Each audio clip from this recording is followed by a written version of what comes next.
What if the Egypt we've been taught to admire in textbooks, museums, and movies is not the real story?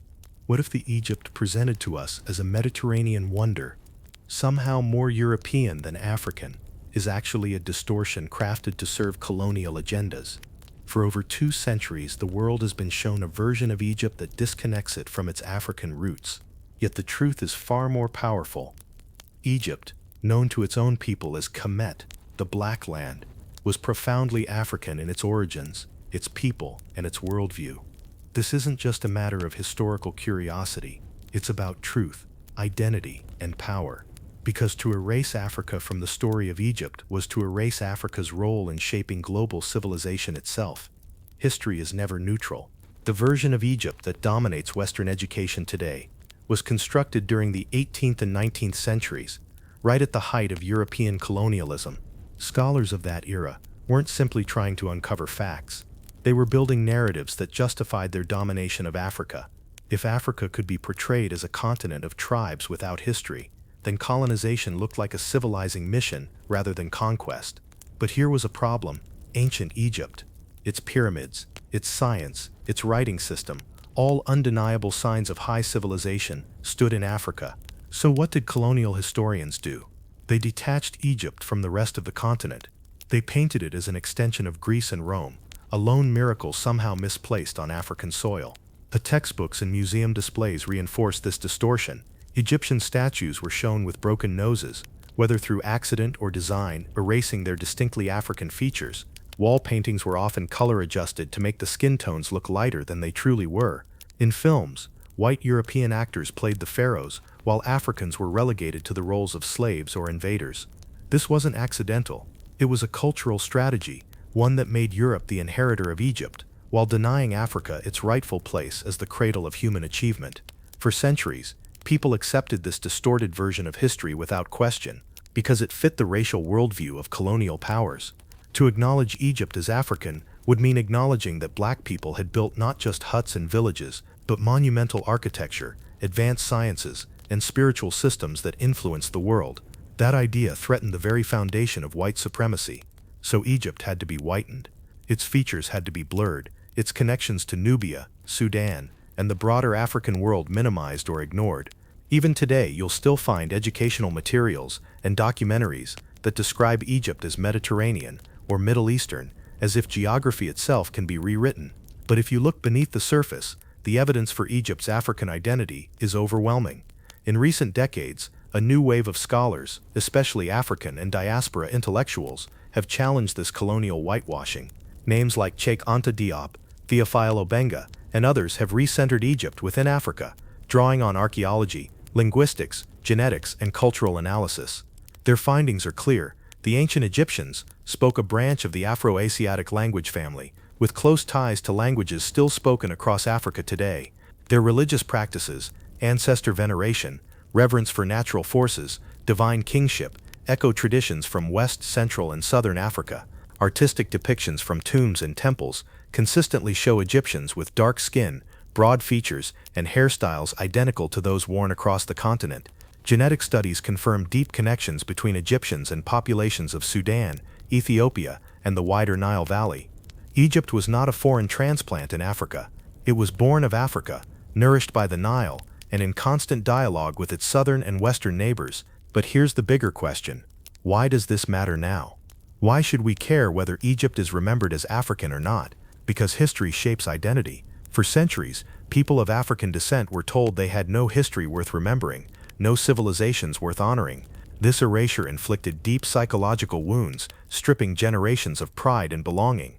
Reclaiming Egypt as an African civilization is not just about setting the record straight academically. It's about healing. It's about giving African people and their descendants the knowledge that their ancestors built some of the most enduring monuments and philosophies in human history. It's about shifting the narrative from Africa as dark and primitive to Africa as a cradle of brilliance, science, and spirituality. This truth matters for everyone too, because the story of Egypt is not only Africa's story, it's humanity's story. By recognizing Egypt's African foundations, we restore balance to world history. We acknowledge that civilization did not begin in Athens or Rome, but in the fertile valleys of the Nile, in the heart of Africa. This series will dive deep into Egypt's African identity, its language, religion, art, and political history. We'll uncover the links between Kemet and Nubia, explore how African cosmologies shaped Egyptian spirituality, and show how traces of Egypt live on today in the African diaspora's religions and cultures. By the end, you'll see why calling Egypt anything but African is a distortion, and you'll understand that reclaiming Egypt is not about exclusion, it's about truth. It's about honoring Africa's rightful place as a source of global civilization and inspiration. So let's begin, not in the marble halls of Greek philosophers or the pages of colonial textbooks, but in the rich soil of the Nile Valley, the Black Land, Kemet, Africa's gift to the world. When we peel back the layers of distortion, one truth becomes impossible to ignore. Kemet, ancient Egypt, was not some isolated island of genius floating apart from the rest of Africa. It was Africa.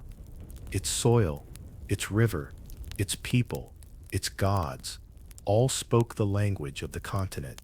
The very name Kemet translates to the Black Land, a reference to the rich, dark soil left by the flooding Nile, but also a metaphor for identity, for the people who built and sustained this civilization.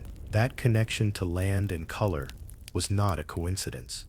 It was an affirmation. To the Egyptians themselves, blackness meant fertility, renewal, life, the essence of creation. How ironic, then, that later centuries would twist the story to erase the very blackness at Egypt's core. Look at the Nile River itself. This artery of life flows northward, beginning deep in Africa's heartlands, Uganda, Ethiopia, Sudan, before emptying into the Mediterranean. That means Egypt's lifeblood came from the same lands that nourished countless African societies. The Nile was not just a river, it was a bridge, a highway, a conversation. Ideas, goods, and people moved along it constantly. Gold, ivory, incense, cattle, and stories flowed north, while Egyptian culture and influence flowed south. Egypt was never a lone miracle,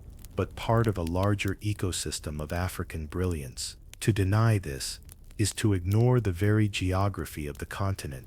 Consider Nubia, Egypt's closest neighbor to the south. The kingdom of Kush, located in modern-day Sudan, was more than a neighbor. It was a partner, a rival, a mirror.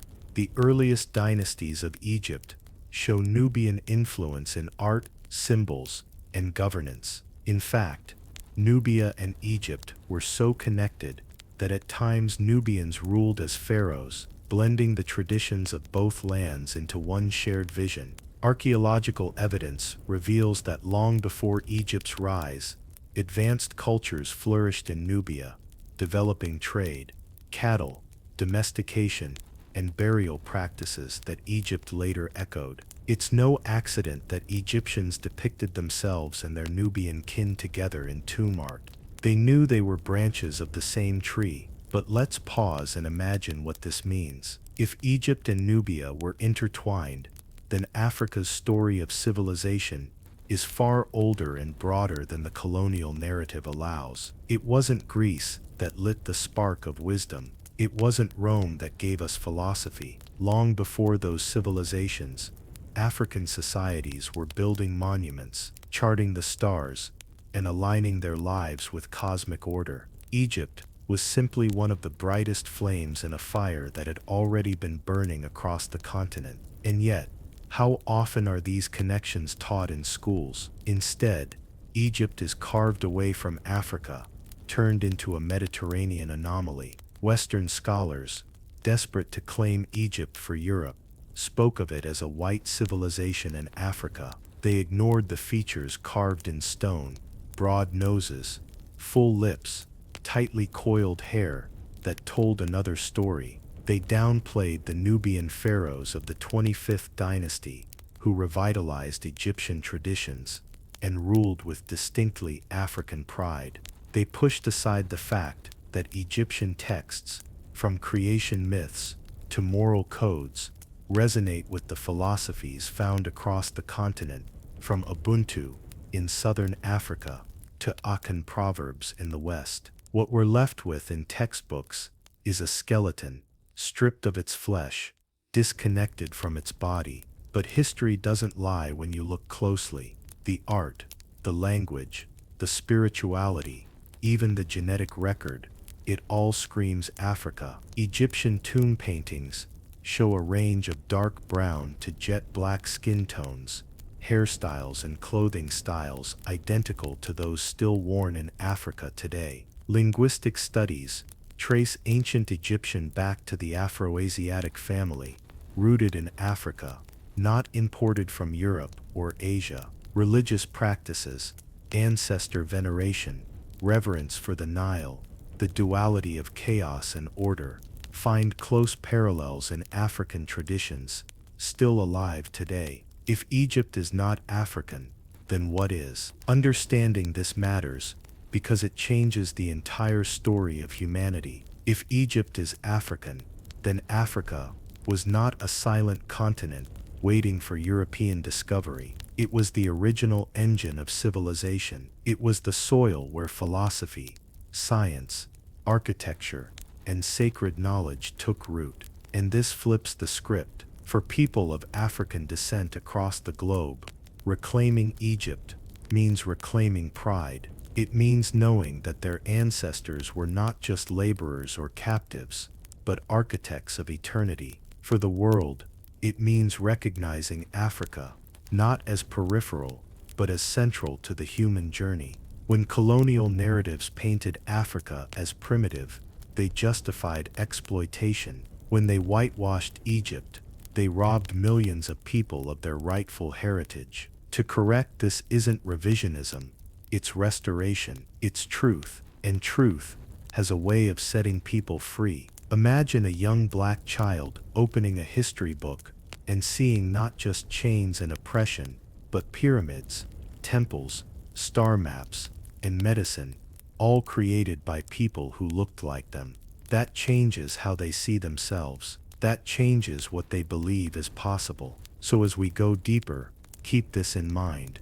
Egypt's greatness was African greatness. Its temples, its gods, its rulers, its art, all expressions of an African worldview. This is not about diminishing Egypt's uniqueness. It's about placing it where it belongs in the heart of Africa, where it was born, where it thrived, and where its spirit still resonates today. The truth is not just that Egypt was African. The truth is that Egypt was never meant to be separated from Africa in the first place. It was one branch of a great ancient tree. In its time, the world finally remembered the roots. Let's dive into the soul of Kemet, because Egypt was not just bricks and stone. It was belief, it was rhythm, it was spirit, and that spirit wasn't separate from Africa. It was Africa speaking in its own divine tongue. The Egyptians did not see the world as a machine to be controlled. They saw it as a living being, to be honored, balanced, and nurtured. That worldview is the same heartbeat you find across the continent. At the core of this spirituality was Maat, truth, balance, justice, harmony.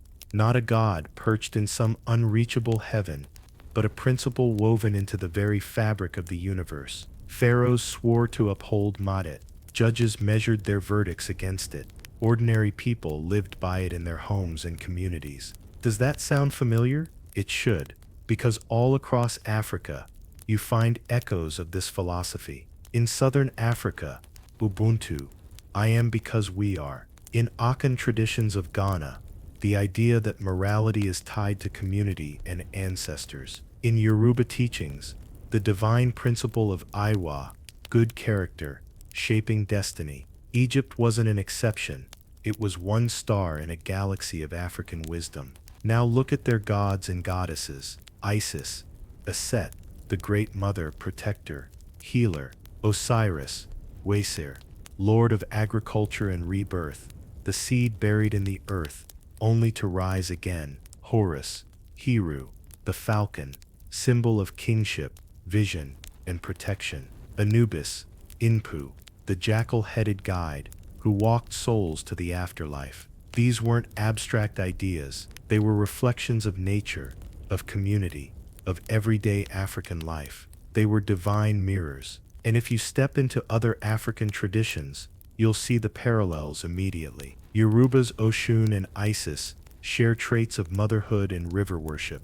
The cycle of Osiris's death and rebirth, that's the same rhythm farmers across Africa honored in their rituals of planting and harvest. The gods of Kemet were not distant. They were African ancestors, elevated to the realm of eternity. This is why Egypt's temples and rituals feel so familiar to anyone who studies African spirituality. Priests purifying themselves in water before ceremonies echoes the ritual baths of countless African faiths. Libations poured for the dead align with traditions from the Congo to the Caribbean. Festivals timed to the flooding of the Nile match the seasonal rhythms celebrated across the continent. Egypt was not inventing in isolation. It was participating in a shared African conversation about how to live with the earth, how to honor ancestors, how to stay in balance with forces greater than ourselves. And let's not forget the Nile itself. For Egyptians, the river wasn't just geography, it was divinity. They called it Hapi, a living god who brought life, fertility, and order. That reverence for rivers as sacred arteries of life is not uniquely Egyptian. The Niger, the Congo, the Zambezi, all across Africa rivers are venerated as spirits, as ancestors, as lifelines. Water was the first god, the eternal womb. In Egypt, that belief crystallized into myths of creation, but the essence was shared across the continent. Life flows from water, and to honor water is to honor the divine. Now here's something powerful. Even after centuries of slavery, colonization, and displacement, fragments of this Kemetic worldview survived in the African diaspora. In Vodun, in Ifa, in Candomblé, you can still find symbols of Egypt's gods, echoes of its rituals, rhythms that sound like the heartbeat of the Nile. Ancestor veneration, the balance of order and chaos, respect for nature, all still alive. Imagine that resilience. Thousands of years, across oceans, across chains, and the spirit of Kemet still whispers in prayers, dances, and chants. That's not coincidence, that's continuity. And this is where the distortion becomes almost cruel. For centuries, Western historians tried to present Egypt as if it had more in common with Greece than with Nubia, as if its gods sprang from Athens instead of the African earth. But look closely. The Greeks themselves admitted they learned from Egypt. Herodotus, the so-called father of history, wrote that Egypt was the cradle of wisdom, that Greek gods had Egyptian origins. Plato and Pythagoras studied in Egyptian temples. So if Greece borrowed from Egypt, and Egypt was African, then the entire foundation of Western civilization rests on African genius. That's the truth nobody wanted to teach. Now let's sit with this for a second. If Egypt is placed back in Africa where it belongs, then the entire story of human civilization shifts. Africa is no longer painted as the dark, empty land waiting to be civilized. Africa becomes the source, the origin, the teacher, and that changes everything. It means the pyramids, aligned with the stars, are African. It means the medicine and surgery practiced in Kemet, centuries ahead of Europe, are African. It means philosophy, geometry, astronomy, and sacred law didn't flow from Greece to Africa, they flowed the other way. So the question becomes, why was it so important to hide this? Why erase the blackness from Kemet's face? Because if the world acknowledged Egypt as African, it would have to admit that Africa has always been central to human progress. And that destroys the colonial lie. That's why statues had their noses broken off, to erase African features. That's why textbooks painted Egyptians lighter than their Nubian neighbors, to create artificial distance. That's why Hollywood cast white actors as pharaohs, to maintain the illusion. It was propaganda, plain and simple. But the truth is standing in plain sight, carved into stone, painted on temple walls, whispered through time.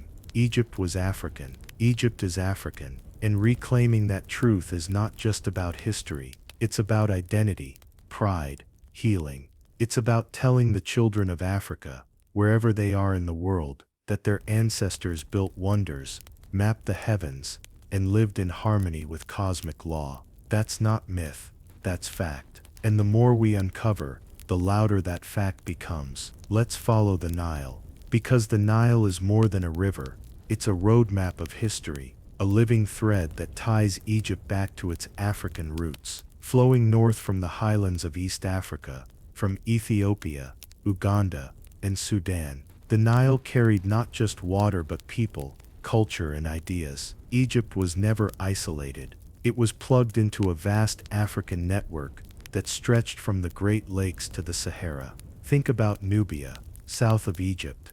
Along the Nile, Nubia was Egypt's twin, its mirror, its rival, its partner. Nubians were warriors, traders, builders, and kings. For centuries, Egypt and Nubia exchanged goods, gold, ivory, incense, cattle, but they also exchanged culture. Many of Egypt's gods, Amun, Isis, Horus, were worshipped in Nubia too. Temples in Nubia looked like temples in Egypt. The Nubians weren't outsiders, they were co-authors of Nile Valley civilization. And here's the part most history books skip. There were times when Nubia didn't just influence Egypt, it ruled it. The 25th dynasty, the so-called Black Pharaohs, came from Kush in Nubia. Kings like Pa and Taharka marched north, conquered Egypt, and ruled as pharaohs, not as foreigners, but as rightful heirs to the throne of Kemet. They restored temples, revived traditions, and reminded the world that the Nile civilization was African from top to bottom. Imagine that the kings of Sudan seated on the throne of Egypt, commanding an empire that stretched from the Mediterranean to the heart of Africa. But the Nile's connections didn't stop at Nubia. Follow the river south and east, and you find Ethiopia. Ancient Ethiopia was home to powerful kingdoms, like Aksum, that traded with Egypt across the Red Sea. Even before Aksum, the land of Punt, often called the God's Land, supplied Egypt with incense, myrrh, and exotic animals. Pharaoh Hatshepsut's famous expedition to Punt shows Egyptians bowing in respect to African rulers further south. These weren't distant, alien lands. They were kin. They were part of the same cultural ecosystem. The Nile was a highway of exchange. Soldiers, priests, traders, and storytellers moved up and down its waters, and with them came language, myths, rituals. You see this continuity in art, in the similar crowns worn by Nubian and Egyptian kings, in the scarification and jewelry styles carried across regions. You see it in burial practices, in ancestor veneration, in the deep respect for cattle and agriculture. Egypt didn't spring up alone. It grew in constant conversation with its African neighbors. Now, why does this matter? Because when people try to claim Egypt was not really African, they erase this entire network. They cut the Nile off at the Mediterranean and pretend the river didn't flow south, didn't connect to millions of black Africans, shaping the same world. But the Nile doesn't lie. Its waters carried black bodies, black voices, black genius, northward for millennia. Every flood of the Nile that fed Egypt came from African rain. Every temple stone raised in Egypt was soaked in African sweat.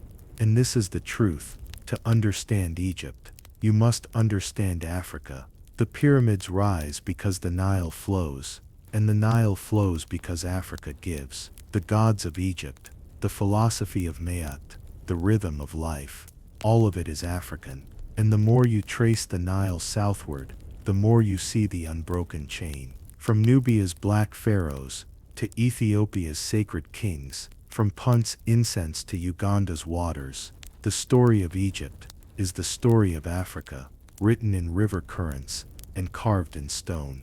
When we talk about Egypt's influence, the conversation often jumps straight from the pyramids to Greece and Rome, as if Egypt existed in a vacuum until Europe arrived to inherit its wisdom.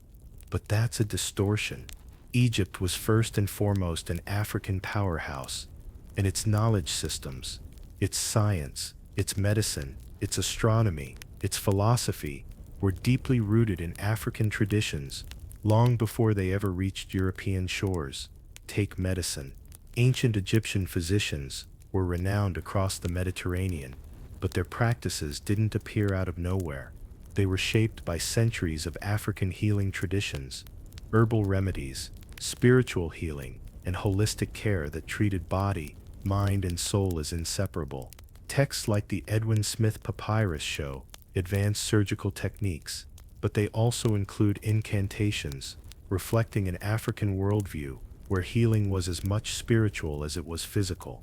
This balance between science and spirit is still alive today in African herbalist traditions, from the Yoruba Babalawo to the Zulu Sangoma. Egypt wasn't an anomaly, it was part of a living medical continuum. Now look to the stars. The Egyptians built monuments aligned with the heavens. The pyramids of Giza, for example, are aligned with Orion's belt, echoing cosmologies that link the stars with divine order and the afterlife. But African astronomy predates and extends beyond Egypt. In southern Egypt, the Nabta Playa stone circle, older than Stonehenge, mapped the stars and tracked the solstices. This was African sky watching that fed directly into Egypt's sacred science. The cosmos was not distant, it was a divine calendar, guiding harvests, festivals, and rituals. Egyptians saw the stars not as cold points of light, but as living forces tied to human destiny. Philosophy, too, was deeply African. At the heart of Egyptian society was Maat, the principle of truth, balance, and justice. Maat was more than a goddess, it was a way of life, a moral code that shaped law, politics, and spirituality.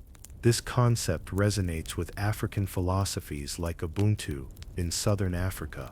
I am because we are. Both affirm the interconnectedness of human life, the idea that harmony and justice are not just ideals but cosmic necessities. Long before Aristotle or Plato, Africans were wrestling with questions of morality, balance, and the proper order of society. And then there's education. Temples in Egypt weren't just places of worship, they were universities. The Temple of Waset, Thebes for example, was a center of learning where priests studied astronomy, mathematics, medicine, and theology. Students there weren't memorizing empty dogma, oasis virtuals and virtuals, dierliken settet. They were training to be caretakers of cosmic order, guardians of sacred knowledge. This model of education, where spiritual and intellectual life were inseparable, can be traced across Africa, in oral traditions, initiation schools, and sacred groves where elders pass down wisdom through ritual and story. What's critical to understand is this: when Greece and Rome encountered Egypt, they weren't discovering new knowledge, they were encountering an already ancient African tradition, polished over millennia. Herodotus, the Greek historian, admitted as much when he called Egypt the cradle of learning. Greek philosophers like Pythagoras and Plato studied in Egyptian temples, absorbing mathematics and metaphysics that had been refined along the Nile. Yet later histories flipped the script, presenting Greece as the origin and Egypt as a mere influence. In truth, it was the other way around. Egypt was the fountain, Greece the vessel. This matters because erasing Egypt's African roots erases Africa's intellectual contributions to world civilization. It feeds the lie that Africa only contributed labor and raw materials to history, never ideas. But the record says otherwise. The African mind shaped medicine, astronomy, philosophy, architecture, and governance. Egypt was not Europe's stepping stone, it was Africa's shining star. And here's the deeper point: when we restore Egypt to Africa, we restore Africa to its rightful place as a mother of civilization. We challenge the myth of a dark continent and replace it with the reality of a continent that birthed light, spiritual light, intellectual light, scientific light. Every theorem, every surgical tool, every moral code that flowed from Egypt carries the imprint of Africa. To deny that is to deny truth itself. In the ancient world, gods were not distant figures hidden away in heaven. In Africa, Divinity walked among the people, woven into the rivers, the wind, the soil, and the stars. Nowhere is this clearer than in Kemet, ancient Egypt, where the pantheon of gods and goddesses reflected a profoundly African worldview. Each deity embodied a natural force, a principle of life, and a moral truth, creating a spiritual ecosystem that connected the human to the divine, the earth to the cosmos. Take Isis, known to Egyptians as Set. She was the mother, the healer, the protector, the very embodiment of nurturing energy. Her story as the devoted wife who resurrected her slain husband Osiris and safeguarded her child, Horus, reflects the importance of motherhood, family, and resilience. This is not just mythology. Across Africa, maternal spirits and ancestral mothers are revered in much the same way. In Yoruba traditions, we see this in Yemoja, the mother of waters and protector of children. In the Congo Basin, ancestral mothers are honored as guardians of lineage and fertility. Isis is not isolated. She is part of a Pan-African tradition of sacred motherhood. Then there is Osiris, or W's Jur, the lord of rebirth, agriculture, and the afterlife. His myth, being killed, dismembered, and resurrected, echoes the rhythm of the Nile itself. Each year, the river flooded, bringing new life from what seemed like death. This cycle was not just Egyptian, it is African. Across the continent, agricultural deities embody the same truth, that life springs from death, that seeds buried in soil rise again as harvest. Among the Igbo, Allah, the earth goddess, holds power over fertility and morality, intertwining soil and spirit. Much like Osiris, the African land was never inert, it was alive, sacred, and divine. Horus, or Heru, the falcon-headed god, represented vision, kingship, and divine justice. His perpetual battle with Set, the god of chaos, symbolized the eternal struggle between balance and disorder. This narrative was not unique to Egypt. African myths across regions speak of dualities, order versus chaos, creation versus destruction. In Yoruba tradition, Shango, the Orisha of thunder and justice, upholds balance, wielding lightning against those who violate cosmic order. Heru's falcon eyes scanning the horizon mirror the African belief that leadership is not just political, but spiritual. The ruler must see farther than the rest, keeping harmony between people and the divine. Anubis, or Inpu, the jackal-headed god of the dead, presided over embalming and guided souls into the afterlife. His image, half human and half animal, reflects an African sacred art form where animal qualities are elevated, not diminished. Masks and carvings from across the continent show ancestors and deities in hybrid forms, illustrating a belief that animals are carriers of spiritual power. The jackal, a scavenger, and a night walker, made perfect sense as a guide through the liminal space between life and death. In African cosmology, animals are not lesser, they are teachers, messengers, and protectors. Sekhmet, the lioness-headed goddess, embodied destruction and healing in one. She was fierce and fiery, unleashing plagues, but also bringing restoration. This duality, where the same force can destroy and heal, is profoundly African. In Yoruba cosmology, Oya, goddess of storms and transformation, carries that same dual power, feared, yet deeply revered. African spirituality understands that chaos and harmony are two sides of the same divine coin. Sekhmet was feared, but she was also loved, because her fire could cleanse and restore. What's striking is how these deities were not just myths, they were part of everyday life. Farmers prayed to Osiris before planting. Mothers wore amulets of Isis for protection. Kings aligned their rule with Horus. Priests purified themselves in Nile water before invoking the gods. Religion was not separate from society, it was society. Festivals, rituals, and temple ceremonies tied people into a rhythm of cosmic balance, reminding them that the divine was not up there, but here, in the soil, the sun, the river, the body. And this worldview, though uniquely Egyptian in expression, resonates with African traditions from the Sahel to the Cape. In African cosmology, gods are not distant monarchs, they are forces of nature, ancestors, spirits dwelling among us. A thunderstorm is divine speech, a river is divine breath, the earth is divine flesh. The Egyptian pantheon was simply one articulation of this African truth, that the divine is everywhere, alive in everything. When historians sever Egypt from Africa,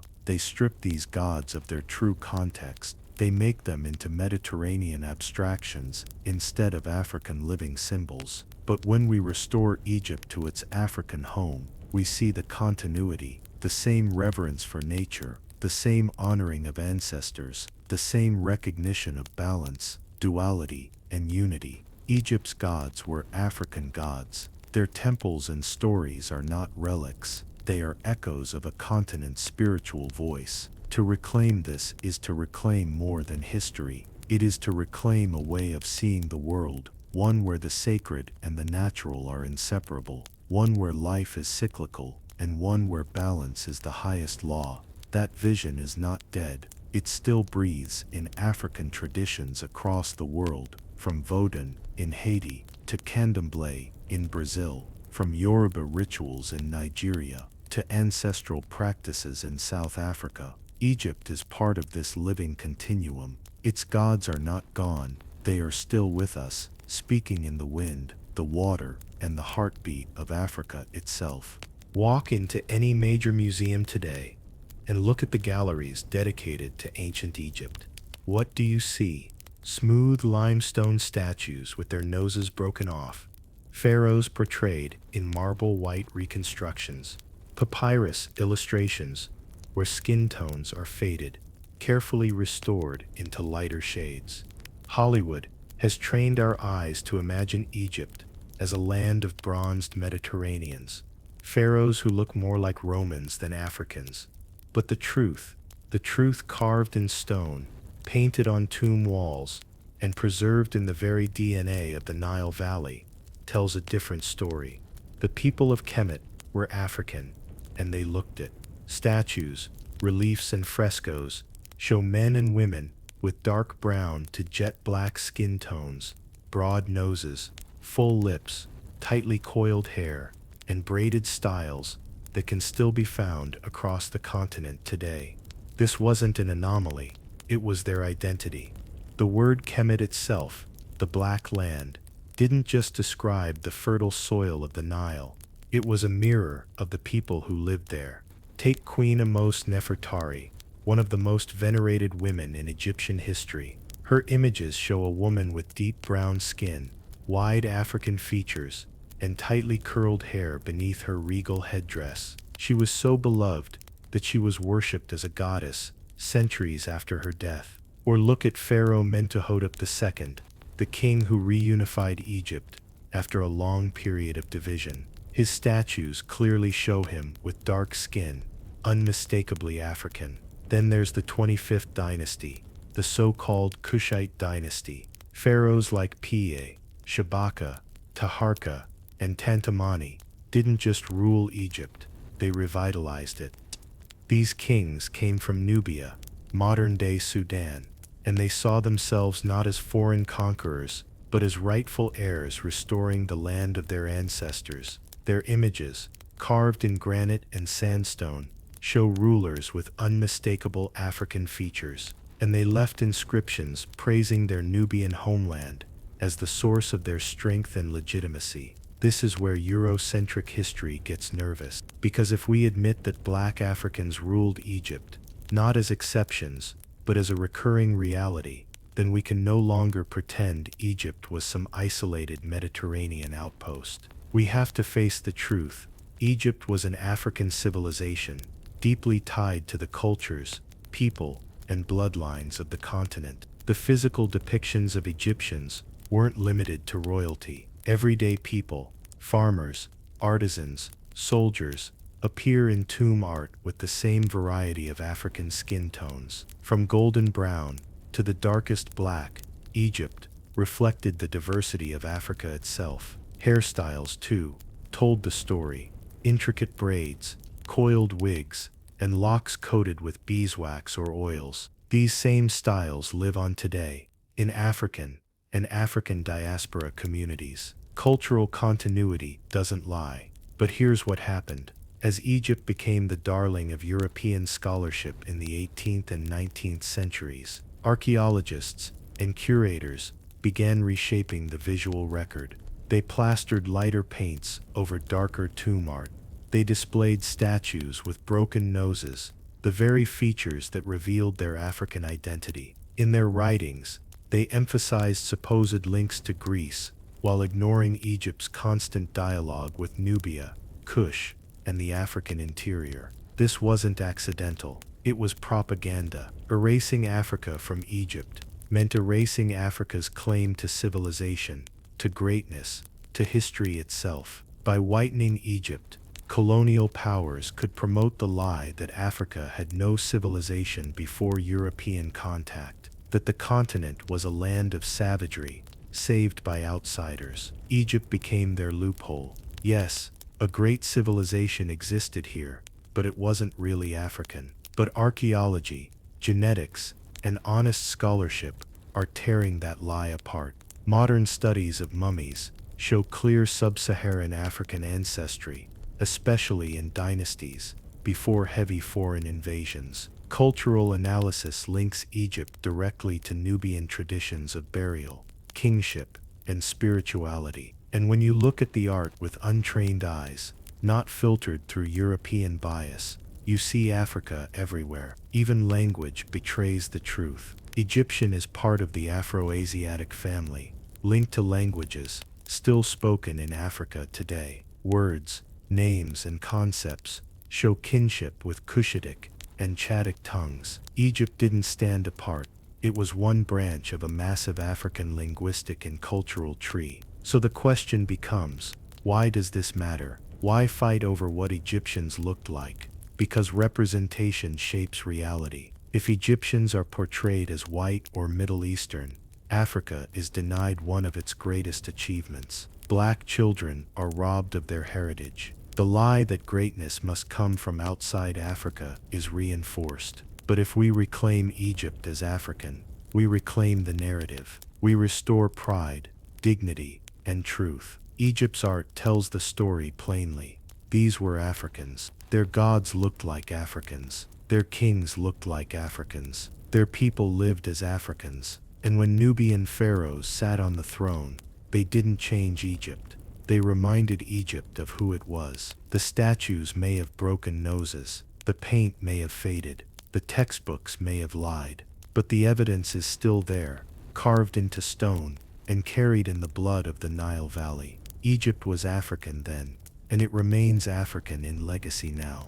To understand Egypt, you have to understand Nubia. For centuries, mainstream history painted Nubia as Egypt's shadow, a poorer, less advanced neighbor that occasionally sent archers or gold northward. But this narrative is deeply misleading. In truth, Nubia and Egypt were like two rivers that continually flowed into each other, shaping and reshaping both societies. Without Nubia, there is no Egypt. Without Egypt, there is no Nubia.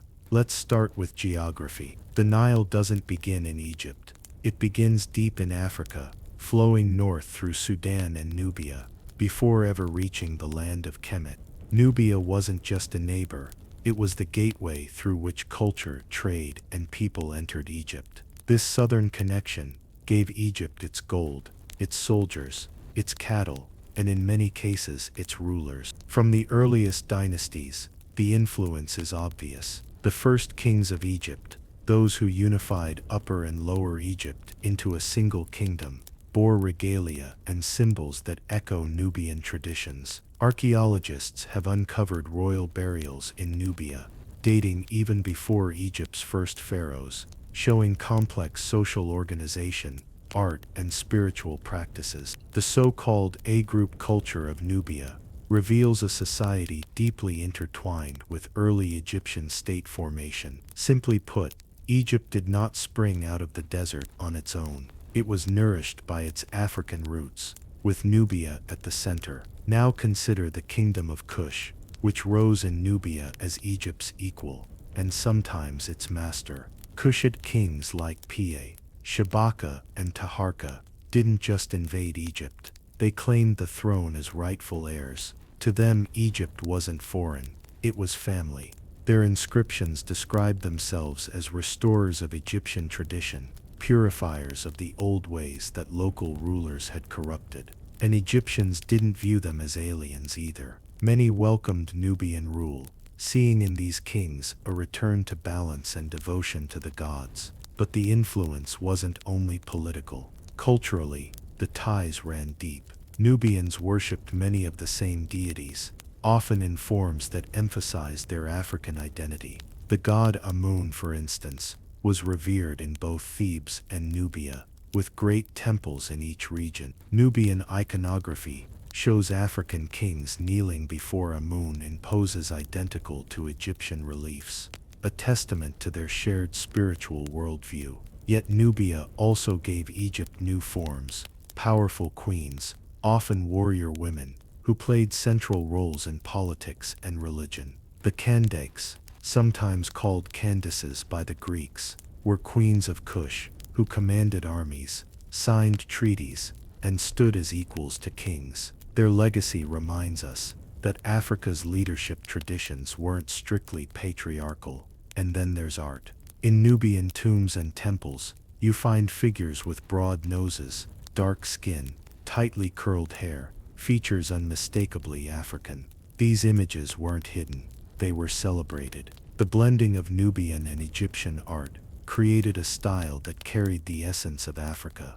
It wasn't a matter of one imitating the other, it was a cultural dialogue that lasted millennia. Trade routes sealed this connection. Caravans moved ivory, incense, gold, cattle, and exotic animals from the African interior northward into Egypt. In return, Egypt sent linen, papyrus, crafted goods, and technologies south. The Nile itself was a lifeline, a highway of cultural exchange. Along its banks, villages and cities thrived, bound together by shared traditions, shared ancestors, and shared destinies. Yet when Europeans wrote Egypt's history, they tried to sever this lifeline. Nubia was reduced to a footnote, dismissed as Negroid barbarians, who occasionally borrowed from Egypt. The irony is staggering, because often it was Egypt borrowing from Nubia, or the two co-creating something larger than either could have achieved alone.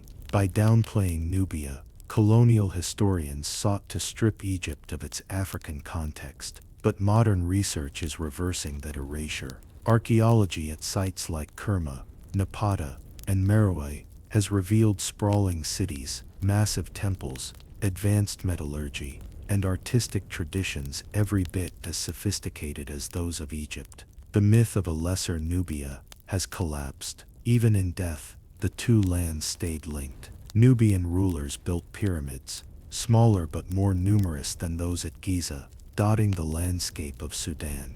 These pyramids housed pharaohs, queens, and nobles, proof that the tradition of monumental burial wasn't Egypt's alone.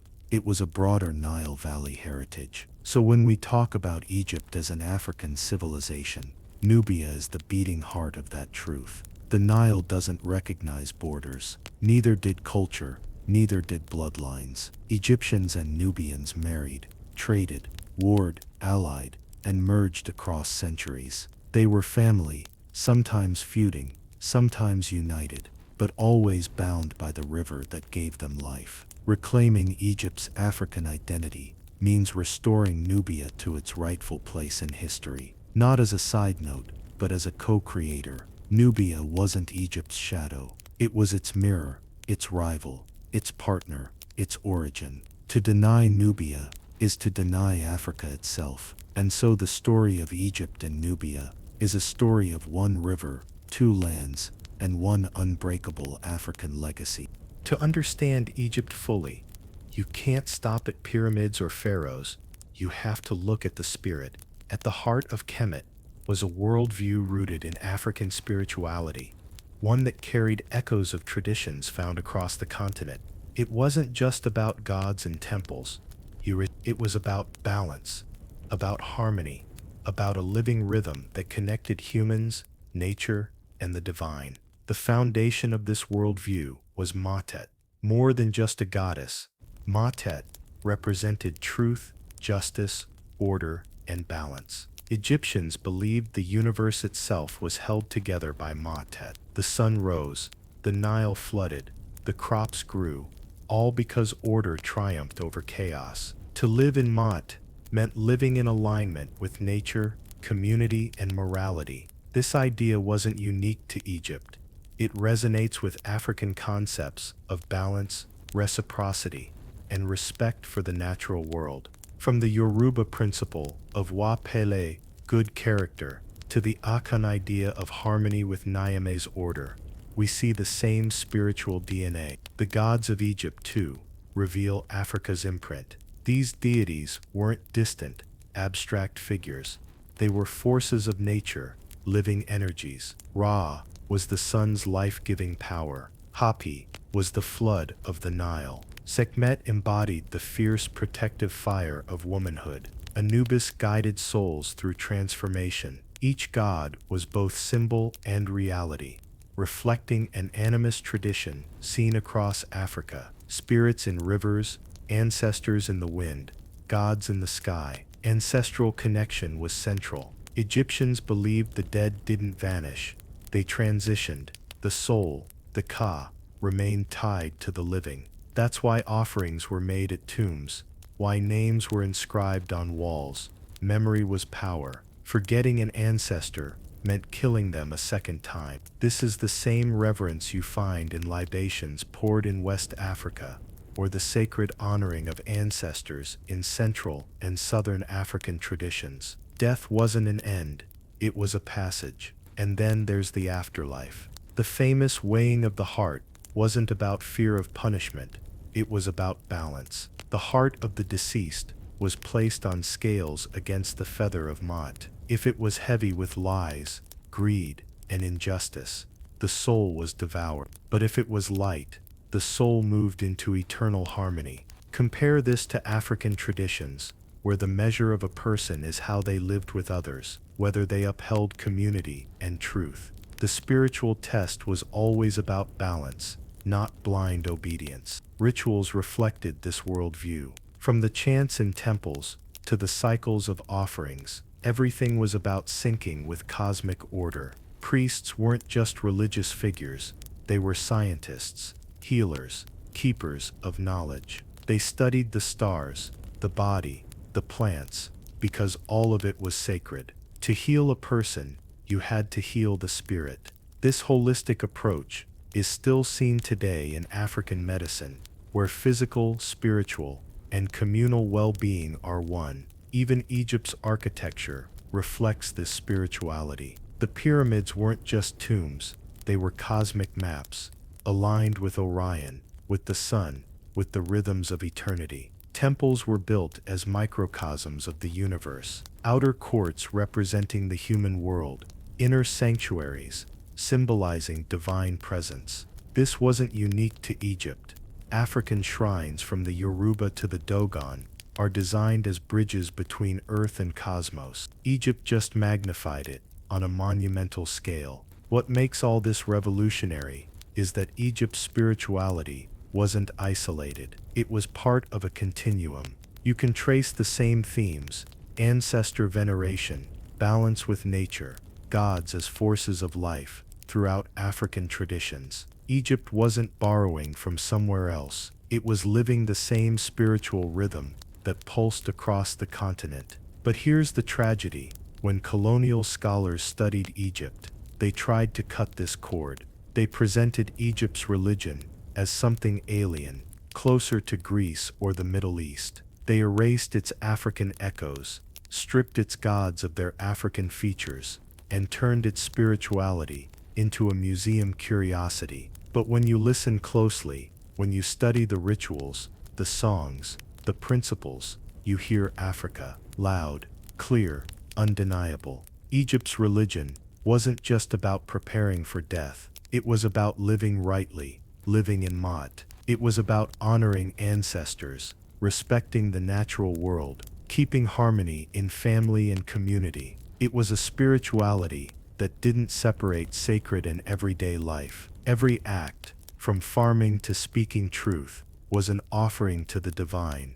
And that is why Egypt still resonates today, because its spirituality wasn't frozen in stone walls or hieroglyphs. It was alive, and it remains alive in African traditions everywhere. Egypt was Africa, speaking through temples and pyramids. Africa, remembering itself. Africa, building eternity out of spirit. Now let's talk about something that the textbooks never want to frame the right way: the science of ancient Egypt. When people talk about Western civilization, they'll tell you about Greek philosophers, about Roman engineers. But those same Greeks, Herodotus, Pythagoras, Plato, they admitted it themselves. They came to Kemet to learn. Egypt was the teacher. Africa was the classroom. Start with medicine. The Egyptians weren't just experimenting with herbs in some casual way. They had full medical texts, papyri written thousands of years ago, detailing surgeries, fractures, burns, infections. They cataloged plants and minerals for treatment. They understood antiseptics before anyone used the word. Imagine this: African doctors setting broken bones with splints, prescribing honey and mold for wounds. Long before Europe discovered penicillin, they weren't guessing, they were scientists, observing, recording, refining. And the body wasn't just flesh. Egyptian healers knew that mind, spirit, and body were one. That's why priests and doctors often overlapped. Healing involved words, rituals, and medicine working together. It's the same approach you see in African traditions today, where a healer gives herbs but also prays, where curing sickness means restoring harmony in the soul. Egypt wasn't separate from Africa. It was echoing Africa's holistic knowledge on a grand stage. Then there's mathematics. Look at the pyramids. Those structures aren't accidents. They were engineered with precision we still marvel at today. Angles aligned to stars, measurements exact down to fractions. The Rhind mathematical papyrus, written around 1650 BCE, shows Egyptians working with geometry, fractions, algebraic ideas, even early calculus. They used math, not just for temples but for daily life, tracking harvests, measuring land, calculating taxes. Math wasn't abstract, it was survival.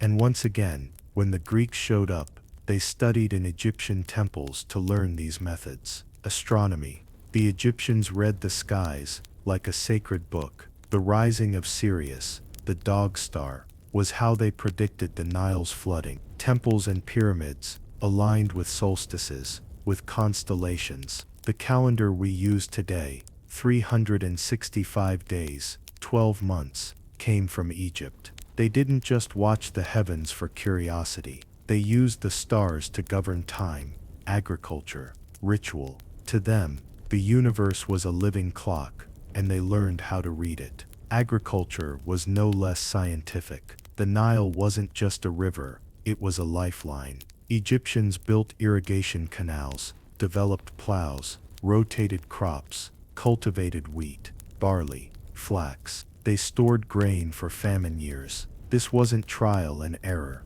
This was long-term observation and innovation. Africans mastering the land, turning desert into a breadbasket. Engineering. Look at Karnak, Luxor, Abu Simbel. Structures with pillars weighing hundreds of tons, carved from quarries miles away, dragged and lifted with precision. Stone cut so smoothly, it fits without mortar. Even today, engineers debate how they did it. But here's the truth. They did it with African ingenuity, African labor, African genius. And let's not forget chemistry. Yes, chemistry. The very word comes from Kemet, the Black Land. Egyptians developed cosmetics, dyes, perfumes, even early forms of glassmaking. They worked metals, gold, copper, bronze, with artistry and technical skill. Alchemy itself traces back to Egyptian practices, knowledge carried into the Arab world, then into Europe. But here's what makes this remarkable. All of this wasn't done in ivory towers. It wasn't science locked away. It was lived science. It served community needs, feeding people, healing the sick, building homes, aligning society with the cosmos. Knowledge wasn't just for scholars. Knowledge was for survival, for balance, for Maat. And still, when history gets told, Egypt's science is treated as if it appeared out of nowhere, disconnected from the rest of Africa. But think about it. Metallurgy in Nubia, astronomy among the Dogon, architecture among the great Zimbabwe builders, all of it shows the same African pattern: observation, innovation, connection to the land and stars. Egypt was a lighthouse in this continuum, not an isolated spark. So when you hear people talk about Greek math or European science, remember the roots. Those roots are African. Those roots run deep into Kemet. And without them, Europe's so-called Renaissance would never have happened. The irony: the world learned from Africa, then turned around and pretended Africa was ignorant. But the pyramids are still standing. The papyri are still here. The proof is written in stone. Egypt wasn't just a land of gods and kings. It was a land of scientists, engineers, doctors, mathematicians, Africans, whose knowledge shaped the world. And when we restore Egypt to Africa, we restore Africa to its rightful place, at the foundation of human civilization. When people think of Egypt, they often imagine pyramids and mummies, but forget the political machine that kept such a civilization running for thousands of years. Egypt wasn't just a land of temples. It was a kingdom, an empire, and sometimes even a federation of African powers, bound by Nile and desert, diplomacy and war. To understand Kemet fully, we need to look at how its political power worked, how it ruled, and how it clashed with others. At the heart of Egyptian politics was the pharaoh, the living god on earth. But here's where the narrative gets twisted. The pharaoh was not some untouchable tyrant. His power came from Maat, the principle of balance, truth, and justice. A pharaoh was judged by how well he upheld this cosmic order. If the Nile failed to flood, if famine spread, if enemies broke through, people didn't just blame bad luck. They questioned whether the pharaoh had lost favor with the gods. Leadership in Egypt was always spiritual and political at the same time, a model you still see in African traditions, where kings are sacred figures, mediators between the divine and the people. Egypt wasn't always one unified kingdom either. In the beginning, there was Upper Egypt in the south and Lower Egypt in the north, two lands joined by the Nile. The double crown the pharaohs wore symbolized this unity, but it was a unity that had to be maintained. Dynasties rose and fell. Some were native Egyptian, others Nubian, Libyan, even Greek in later times. But no matter who sat on the throne, African traditions shaped the role. The ruler was expected to guard the land, honor the ancestors, and uphold Maat. Diplomacy was just as important as war. Egypt traded with Nubia, Punt, and later with powers in the Near East. Gold, ivory, ebony, incense, and animals flowed up the Nile into Egypt's treasuries. In return, Egypt exported grain, papyrus, linen, and manufactured goods. Marriage alliances sealed peace with neighbors. Princesses of Mitanni, Babylon, and Nubia married Egyptian kings. Letters between rulers, preserved in clay tablets, show Egypt in constant dialogue with the world, sometimes as a friend, sometimes as a rival. But when diplomacy failed, Egypt fought. Its armies weren't ragtag bands, but organized forces with chariots, archers, and disciplined infantry. The pharaoh led in person,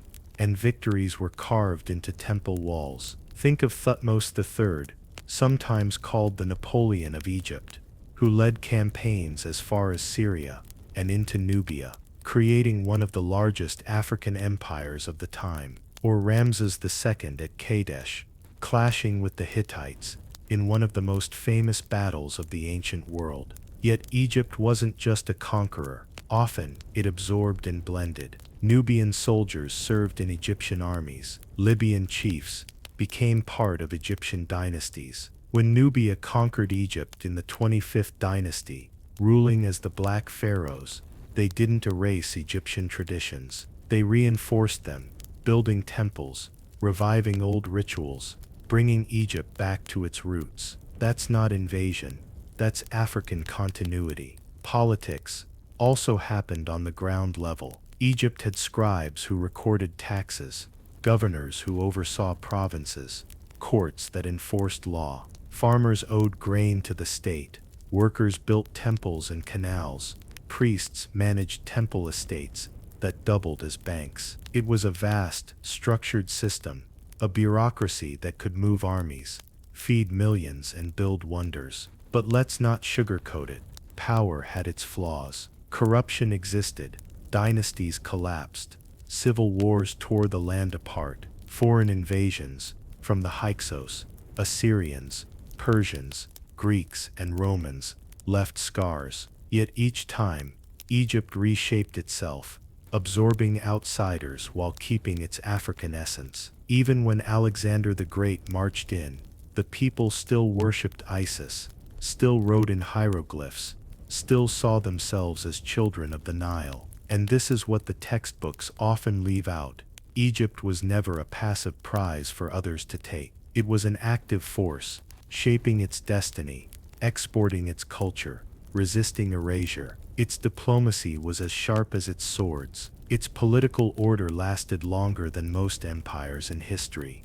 3,000 years of African leadership, adapting and surviving. What we see then is not a frozen kingdom, but a living, breathing political power, a civilization negotiating between kings and people, between neighbors and rivals, between Africa and the wider world. Egypt's politics weren't just about crowns and wars. They were about how Africans created systems that could last for millennia, balancing tradition with change, Maat with ambition, unity with diversity. And the lesson is clear. Egypt's story shows us that African governance was not chaos. It was order, sophistication, and strategy. It was a model that influenced kingdoms across the continent, from Kush to Aksum to Mali. Egypt wasn't just an empire of stone, it was an empire of ideas, and those ideas of leadership, justice, and unity still echo today. To understand Egypt, you can't separate politics from spirituality. For the people of Kemet, government wasn't just about law and taxes, it was about the gods, the ancestors, and the unseen order of the universe. The pharaoh wasn't simply a king, he was a bridge between heaven and earth, the embodiment of divine power walking among mortals. His authority didn't come from armies or wealth alone, but from his ability to uphold Maat, the principle of truth, balance, and justice. This idea might feel distant today, but in Africa it has deep resonance. Across the continent, leadership has long been tied to the sacred. A Yoruba Oba is more than a political figure. He's the spiritual guardian of his people. Among the Shona, the king protects the land by maintaining harmony with the ancestors. In Kemet, the same was true. If the pharaoh failed spiritually, the whole land suffered. A bad flood, a famine, a military defeat, all were interpreted as signs that the ruler had lost divine favor. The rituals of kingship made this relationship clear. When a new pharaoh took the throne, elaborate coronation ceremonies invoked the gods and the ancestors. He wore the double crown, symbolizing unity over Upper and Lower Egypt. But he also had to perform sacred offerings at temples, proving that he was worthy. His speeches, carved in stone, constantly linked his reign to Maat. He wasn't just promising to build roads or collect taxes, he was pledging to keep the universe in balance. Temples weren't just houses of worship, they were political centers, treasuries, and schools of knowledge. The priests who ran them were administrators as much as spiritual guides. They managed land, collected tribute, and employed thousands of workers.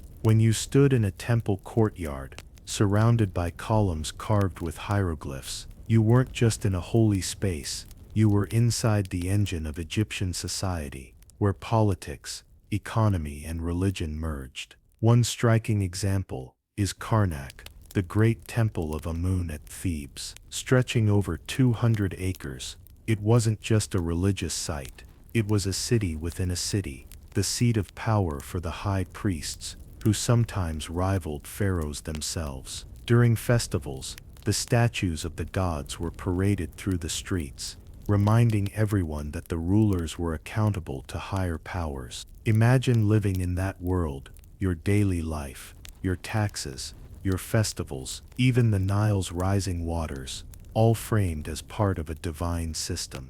And Egypt wasn't unique in this fusion of power and spirit. In Nubia, the kings of Kush built temples and pyramids that mirrored Egypt's, with rituals that emphasized their divine right to rule. Across Africa, from Ethiopia to the Congo, sacred kingship echoed the same principle. The ruler exists not for himself, but as a servant of the divine order. What we see in Kemet is one of the most developed, enduring forms of this African philosophy. But this system also had its dangers. Priests sometimes grew too powerful, creating tension with the throne.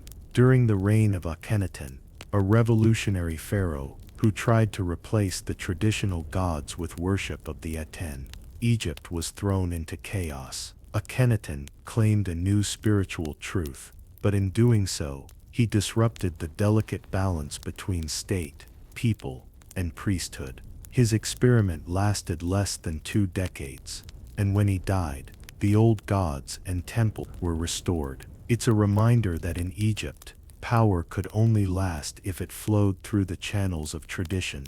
The intertwining of politics and spirituality also extended to death. The pharaoh's tomb wasn't just a grave, it was a political statement. The pyramids, the Valley of the Kings, the richly decorated burial chambers, all declared that the ruler was eternal, still guiding the land from the afterlife. The elaborate burial rites weren't about vanity, they were about reinforcing the idea that Egypt itself was timeless, that the cosmic order would continue unbroken. And this belief gave ordinary Egyptians a sense of purpose. Farmers and laborers weren't just feeding a bureaucracy when they worked on state projects.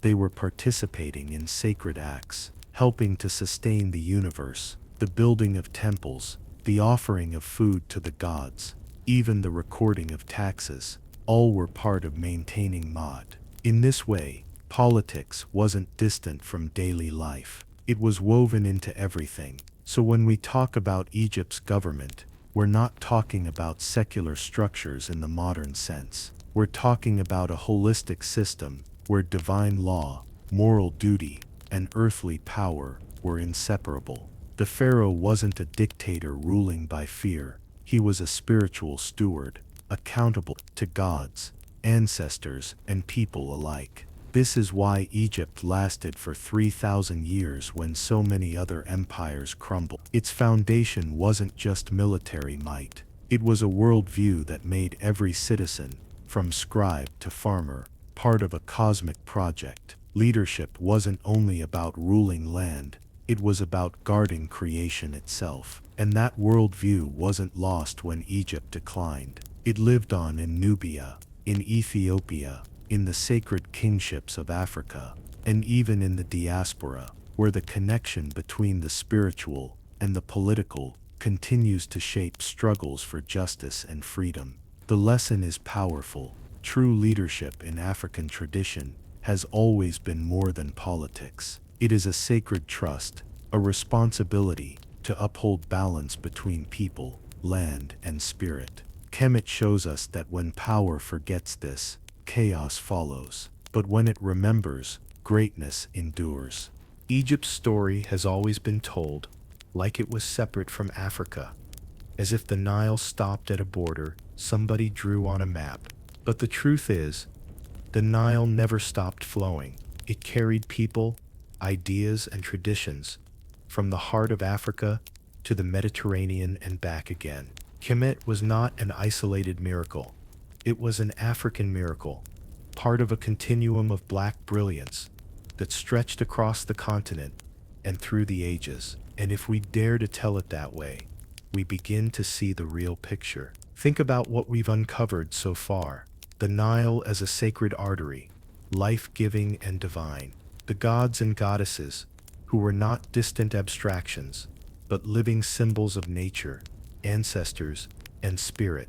The temples aligned with stars, the pyramids rising like mountains of eternity, the concept of Maat guiding law, order, and morality. None of this is disconnected from Africa. It reflects the worldview of a continent that has always seen life as sacred, the earth as alive, and human beings as custodians of balance. And what's striking is how this African rhythm, born in Kemet, still beats in so many places. You can hear it in Yoruba chants, in Akan proverbs, in the drumlines of Congo, and the dances of the Zulu.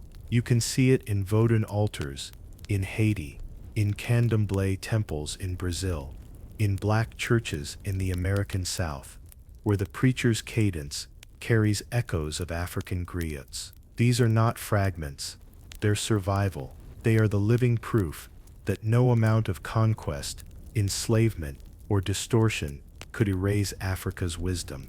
But distortion was the mission. Colonial powers, European scholars, and Hollywood storytellers wanted Egypt without Africans, pyramids without black builders, knowledge without the people who birthed it. They wanted the glory of Kemet, but they couldn't stomach the truth that black hands carved the stones, black minds calculated the stars, black voices sang hymns to the Nile. So they erased, painted over, recast, statues defaced, noses chipped away, art reinterpreted through white lenses. In schools, Egypt became Mediterranean. In movies, pharaohs became European. In museums, Africa was labeled primitive, while Egypt was showcased as the exception. But let's be real. An exception to what? Africa has always been a land of civilizations. Nubia, Kush, Axum, Great Zimbabwe, Mali, Ghana, Benin, all centers of innovation, trade, and knowledge. Egypt was not apart from them, but a sibling among them. When we restore Egypt to Africa, we don't diminish it. We magnify Africa itself. We return the crown to the continent where it belongs. And here's why this reclamation matters so deeply today. Because history is not just about the past. It shapes how people see themselves right now. When black children are taught that civilization only began in Greece, when they see Africa only portrayed as famine, chains, or war, a seed of inferiority gets planted. That seed grows into shame, into silence, into generations who don't know their power. But when they see Egypt, Kemet, as their own heritage, when they realize their ancestors were builders, astronomers, philosophers, physicians, kings and queens, warriors and sages, then that seed changes. It becomes pride, it becomes purpose, it becomes fire. Egypt is proof. Proof that Africa has always been the cradle of brilliance. Proof that black people have always been at the center of human progress. Proof that what colonialism tried to bury is still alive, waiting to be reclaimed. And let's be honest, that reclamation is dangerous. Dangerous to the systems that depend on black erasure. Dangerous to the myths of white superiority. Dangerous to any narrative that says Africa had no history before colonizers showed up. That's why reclaiming Egypt is not just history, it's revolution. Think about the word Kemet itself, the black land, named not for outsiders, but for its soil, its richness, its lifeblood. Kemet was an African word for an African place, and that matters. The land spoke its identity. The Nile carried its truth. The people wore it in their skin, in their hair, in their music and their gods. To strip Egypt of its Africanness is to strip it of its soul. And that's why today, the work of scholars, artists, activists, and spiritual leaders who re-Africanize Egypt is so vital. They are restoring the soul. We see it in classrooms, where Afrocentric history is taught, not as an alternative, but as the truth. We see it in art, where pharaohs are painted with deep brown skin, wide noses, and coiled hair, reclaiming what museums tried to erase.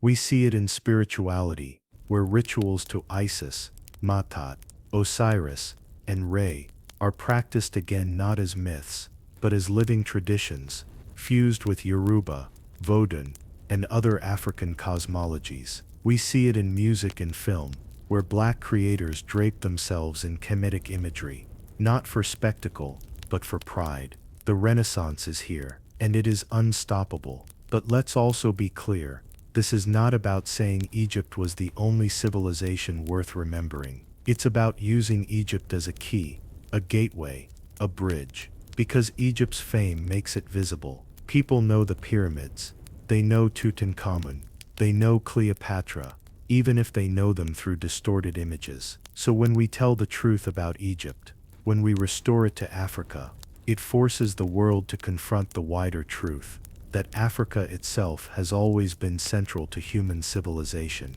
Egypt opens the door, but behind it is the whole house of Africa.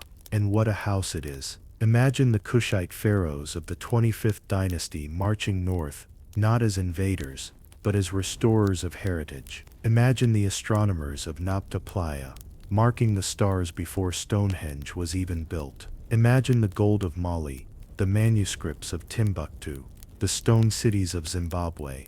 This is Africa's continuum, a chain of brilliance that colonizers tried to snap but never could. Egypt is one jewel in that chain, shining so brightly that even erasure could not dim it. Now picture this. A young black child walks into a museum, sees a statue of Pharaoh Ramses, and for the first time the plaque beneath it tells the truth. African ruler of Kemet, descendant of the Nile Valley civilizations. That child walks out standing taller. Or picture a classroom where Egyptian mythology is taught alongside Yoruba cosmology and Dogon astronomy, showing students how these stories are part of the same African spiritual fabric. Imagine an African American in Louisiana connecting Vodun rituals to Egyptian ancestor veneration, realizing they'd been carrying Kemet inside them all along. That is the power of reclamation. It heals, it empowers, it liberates. And for the world too, this truth matters. Because Egypt was never just African history, it is human history. The mathematics, the medicine, the architecture, the philosophy of Kemet shaped civilizations far beyond its borders. To erase Africa from Egypt is to rob humanity of its full story. To restore Africa to Egypt is to give humanity back its roots. And when we reconnect to those roots, we see a different future. A future where Africa is not just spoken of in terms of crisis, but in terms of legacy, strength, and possibility. So let's bring this home. Egypt, Kemet, was African. Its people were African. Its gods, its language, its soil, its spirit, all African. For too long, the world has been told otherwise. For too long, the truth was painted over, chipped away, distorted. But truth has a way of surviving. Like the Nile, it keeps flowing. Like Maat, it demands balance. Like the ancestors, it whispers until we finally listen. And now we are listening. We are telling the story in our voices, with our pride, with our fire. We are rejecting the erasure and reclaiming the brilliance. Egypt is not lost. It never was. It lives in Africa. It lives in the diaspora. It lives in every heartbeat that refuses to forget. The pyramids still stand. The Nile still flows. The spirit of Kemet still speaks. And the message is clear. Africa was, Africa is, and Africa will always be the cradle of civilization, the heart of humanity, the keeper of truths, too powerful to be silenced. This is not the end of the story. It is the beginning of remembering. The work continues in classrooms, in temples, in art, in scholarship, in every person who says, we will not let them erase us again. The ancestors are watching, the children are waiting, and the future is wide open. Egypt was Africa, Africa is us, and we are still here.